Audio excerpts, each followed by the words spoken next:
tersebut. 3 sore itu bertepatan dengan sholat asar.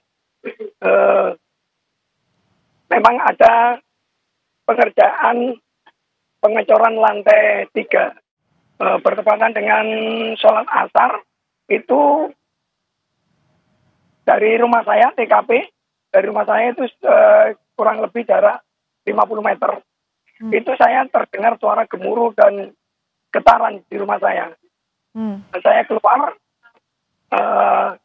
saya lihat di pondok itu ada semacam debu membumbung ke atas gitu.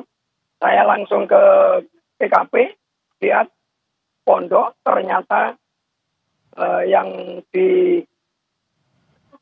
cor itu runtuh.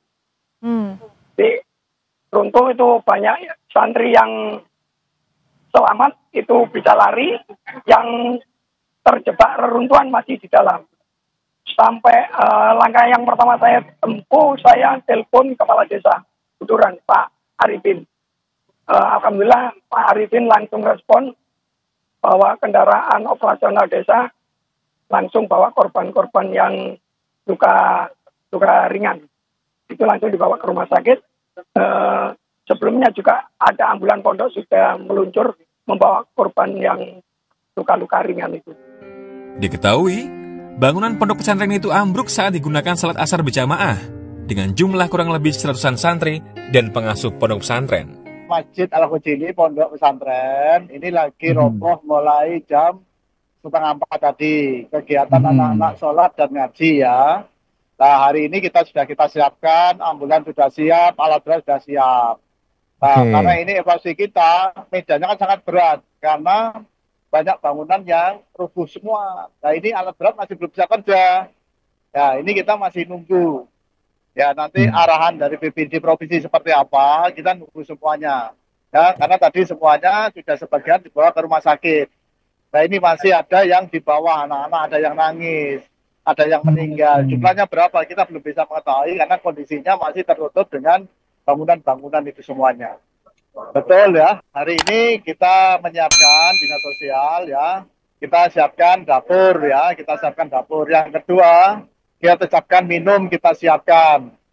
Terus habis itu untuk bantuan terkait masalah udara, ini kita siapkan semua. Jadi kita kerjasama dengan BPD Pusat, di sini juga ada Pak Wagub, juga ada Pak Sekdaprod ya, semuanya ikut peran serta gimana menyelesaikan persoalan ini bersama. Jadi ini kita semuanya, bantuan sudah kita keluarkan semuanya, tinggal nunggu mitigasinya apa yang harus kita lakukan. Karena kondisionalnya banyak bangunan ini rubuh semua. Nanti belum bisa kita mitigasi berapa yang korban, berapa. Ini masih belum bisa kita ketahui semuanya. Subandi Bupati Sidoarjo bilang, bangunan ambruk saat proses pengecoran di lantai 3. Sementara itu terkait perizinan, Subandi tak mengelak, memang banyak bangunan pondok pesantren yang mengesampingkan perizinan saat pembangunan. Rupanya, bangunan itu masih digunakan untuk beraktivitas, misalnya saja untuk sholat berjamaah hingga belajar mengajar. Masih di hari Senin 29 September 2025, sekitar 4 jam setelah kejadian, menurut pihak kepolisian, 1 orang meninggal dunia dan puluhan terluka. Kabar ini disampaikan oleh Kabid Humas Polda Jawa Timur, Kombes Julius Abraham. Jadi data kami awal sampai dengan pukul 19.00 atau jam 7 malam tadi, ada sebanyak 79 korban. Ya, di mana 79 korban ini dirawat di RSUD Sidoarjo sebanyak 34 korban dan 45 korban dirawat di Rumah Sakit Siti Hajar. Nah, untuk korban yang di Rumah Sakit Siti Hajar ini ada 1 korban yang meninggal dunia. Jadi 44-nya dalam kondisi luka. Artinya mengalami luka, baik luka berat, sedang maupun ringan. Kemudian data terbaru yang kami peroleh, ada kurang lebih 4 korban lagi yang berhasil dievakuasi diselamatkan oleh personil gabungan, petugas gabungan yang ada, yang saat ini berada di Rumah Sakit Delta Surya Sidoarjo. Jadi secara keseluruhan ada kurang lebih 83 korban. Peristiwa itu menimbulkan keresahan bagi keluarga. Mereka mendatangi Rumah Sakit Siti Hajar untuk mendapatkan kepastian kondisi keluarga mereka yang menjadi korban. Salah satunya adalah keluarga Muhammad Khairuddin yang mencari keponakannya di beberapa rumah sakit di Sidoarjo. Ya Mas, ini Masnya masih cari keluarga yang menjadi korban atau seperti apa Mas? Yang mencari jadi korban. Ada berapa Mas keluarganya yang jadi korban ini? Ada satunya udah ketemu. Ketemu kondisinya gimana Mas yang udah ketemu? Luka-luka. Luka-luka ya. Nah, yang belum ketemu ini posisinya udah diketahui belum Mas? Belum tahu. Ini sudah mencari kemana aja Mas? Iya, ke rumah sakit umum, diajak sama Delta Surya. Nah, belum ada korban di sana Mas ya? Belum ada namanya. Belum ada. Dugaannya masih tertimbun atau seperti apa Mas? Kayaknya masih tertimbun. Harapan ke keluarga apa Mas? Semoga ditemukan. Semoga ditemukan sehat. Nah, kalau keluarganya siapa Mas namanya yang sudah ketemu? Itu apa ini? Kalau yang belum ketemu? Reza Safira. Reza Safira. Ini udah berapa tahun mondok di situ yang Reza ini? 2 tahun. 2 tahun. Kalau yang satunya? Kevin. Kevin udah ketemu.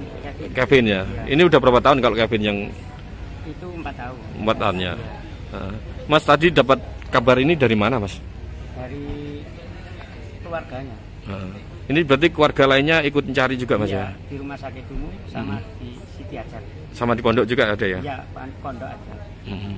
Ya, Tamannya kalau pondok. Tamannya sama ibunya. Standby di pondok ya? Iya. Kalau di rumah sakit umum ayahnya sama adik saya. Diketahui pada Senin 29 September jumlah korban tercatat sejumlah 45 orang. Dari 45 korban tersebut, 21 korban luka ringan, 22 korban luka berat, dan 1 korban kritis, serta seorang korban meninggal dunia.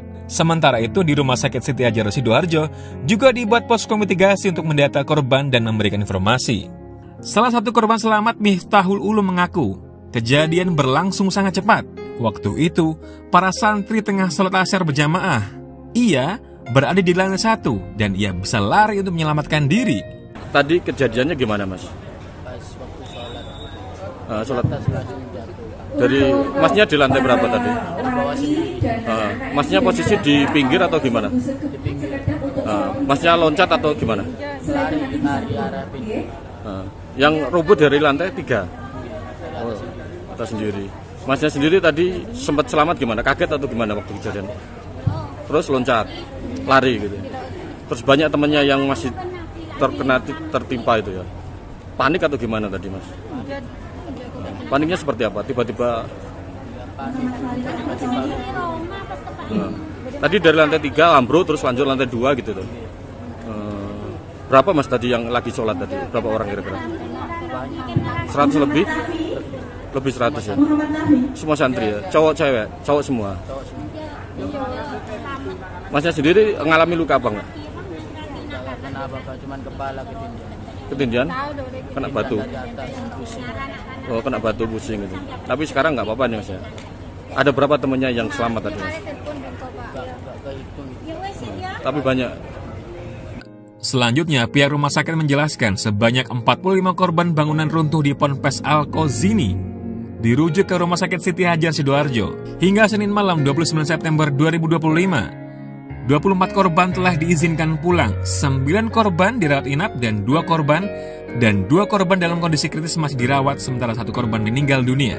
Oh, ini ada update terbaru pukul 21.00 di zona merah 2 pasien. 1 pasien ini sudah bisa stabil, 1 pasien rencana rujuk, kemudian yang zona hitam tadi 1 yang meninggal sudah ditemui oleh Bapak Wagub tadi. Kemudian jumlah pasien yang sudah kami pulangkan dijemput orang tua sebanyak 24 dan jumlah pasien yang dirawat inap sebanyak 9 pasien. Jadi total sebanyak ini tadi total terakhir 36, betul ya? Bu, yang dirujuk ini ya. Permasalahannya gimana Bu? Ada permasalahan yang perlu penanganan dari bedah saraf. Jadi luka di kepala, leher.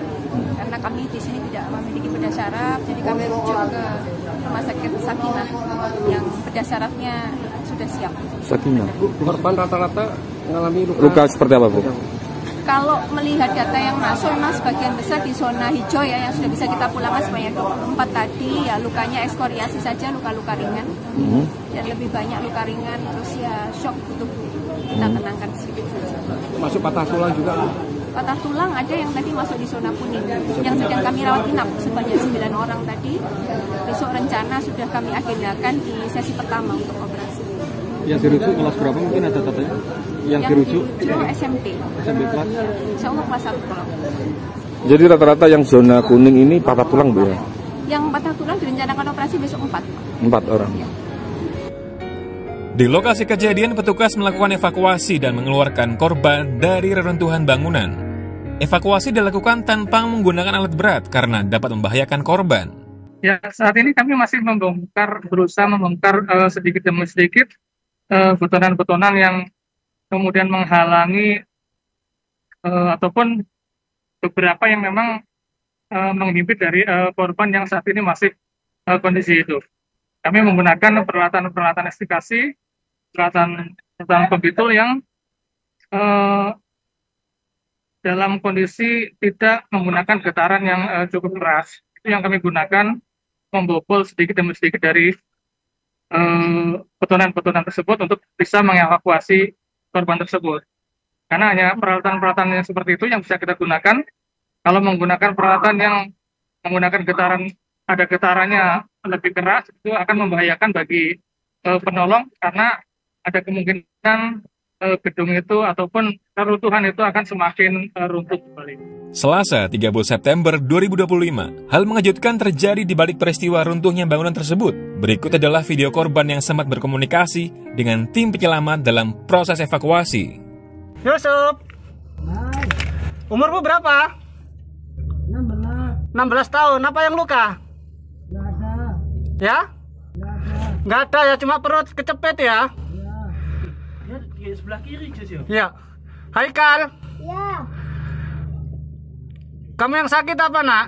Semuanya sakit. Semuanya sakit. Oke, semangat ya. Sabar ya. Sabar. Ini yang satu sudah selamat. Kamu sabar ya. Sabar ya, Nak ya. Saat berita ini dibuat, Gubernur Jawa Timur memastikan bahwa proses evakuasi masih dilakukan. Dan itu sampai sekarang terus dilakukan, dipantau, dan dilakukan ikhtiar, tidak berhenti. Jadi artinya tim ini rolling.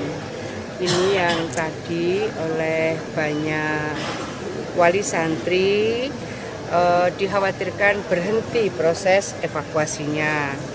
Karena melihat eskavator itu tidak ada pergerakan. Maka di setiap titik kami menjelaskan karena eskavator ini kalau misalnya mengangkat puing-puing maka itu justru membahayakan, takutnya ini ambruk gitu.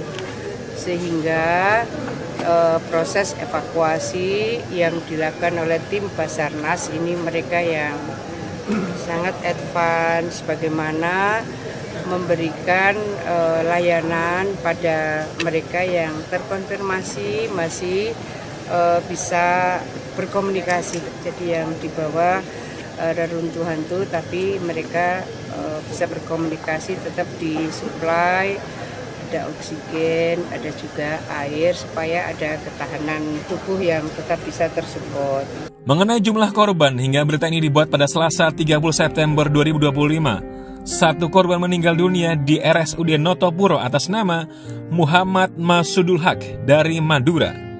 Direktur RSUD RT Notopuro Sidoarjo mengatakan, data sementara hingga pukul 9 waktu Indonesia Barat terdapat 40 korban dan mereka telah dirawat dengan intensif. Sementara itu, satu korban meninggal, 9 orang rawat inap dan sisanya 30 orang telah menjalani rawat jalan. Mulai kemarin kita sudah merawat 40 pasien.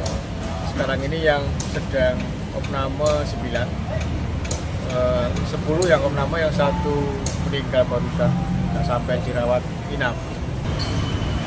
Muhammad Masudul Haq yang meninggal dari Bangkalan. Dari Bangkalan. Tampang atau Bangkalan? Muhammad siapa, Pak? Muhammad siapa? Muhammad Masudul Haq. Asal Madura, Pak ya? Madura. Terpisah pada Selasa 30 September dini hari, korban atas nama Maulana Alvan Ibrahim dimakamkan di daerah kelahirannya di Bangkalan. Diketahui, Maulana baru 4 bulan belajar di pondok tersebut. Mengenai insiden ambruknya pondok pesantren, pengasuh Ponpes Putra Al-Kozini, Kiai Haji Raden Abdul Salam Mujib menyebut bahwa proses pengecoran dilakukan sejak pagi dan telah selesai pada siang hari. Allah menjelaskan bahwa proses pembangunan ini telah mencapai tahap akhir dari renovasi yang sudah berjalan selama beberapa bulan. Ia menduga struktur bangunan tidak mampu menahan beban bangunan saat pengecoran. Adapun saat kejadian Salam tidak berada di lokasi, jadi ia tidak bisa memastikan berapa jumlah santri yang sedang sholat. Namun ia menyebut ada santri lain yang berada di asrama terpisah. Hingga berita ini dibuat, proses evakuasi dan perawatan medis terhadap korban terus dilakukan. Dengan adanya kejadian tersebut, pengelola Ponpes Al-Qazini menghentikan seluruh kegiatan belajar mengajar. Adapun semua pihak saat ini fokus pada evakuasi korban yang masih terjebak di reruntuhan dan penanganan korban luka di rumah sakit.